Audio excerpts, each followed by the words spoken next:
আজকে ঈদের দ্বিতীয় দিন সকালবেলা। তো আমি কি খাবো, আমি নাস্তার হিসাবে আমি আজকে পান্তা ভাত খাবো। আমার খুব খেতে ইচ্ছে করতেছিল। তো এই পান্তা ভাত খাওয়ার জন্যই আসলে এই যে রাত্রে পানি দিয়া রাখা হয়েছে ভাতে। তো উম, এখন নিয়ে নিলাম ভাত আর কাঁচামরিচ পেঁয়াজ তো অবশ্যই নিতে হবে পান্তা ভাতের সাথে, নাহলে তো এটার যে আসল টেস্ট সেটাই আমি পাবো না, তাই না? তো ঈদের পরের দিন কে কে আমার মতো এরকম পান্তা ভাত খায় আমি জানি না। আমার খেতে ইচ্ছে করছে তাই খাচ্ছি, খুবই মজা লাগতেছে, এত শান্তি কি বলবো। ঈদের দিন এত রিচ ফুড খাওয়া হয়েছে, এখন আর কোনো ওইসব খেতে ইচ্ছে করতেছিল না।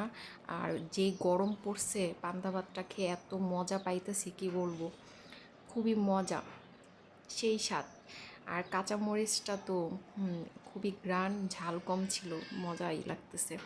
আর গরুর মাংস দিয়ে আমার পান্তা ভাত দিয়ে ভালো লাগে। ডিম ভাজির থেকেও বেশি আমার আলুর ভর্তা আর হচ্ছে এরকম মাংস দিয়ে ভালো লাগে। আবার শুধুও ভালো লাগে, আমি শুধুও খাই। আর যেহেতু একটু মাংস আজকে আসেই, তো মাংস দিয়ে খাচ্ছি, অনেক মজা, অনেক তৃপ্তি করে খাচ্ছি, আলহামদুলিল্লাহ। তো আমার মতো কে কে এরকম পান্তা ভাত দিয়ে মাংস দিয়ে খান, কমেন্ট করে কিন্তু জানাতে পারেন। আল্লাহ হাফেজ, সবাই ভালো থাকবেন।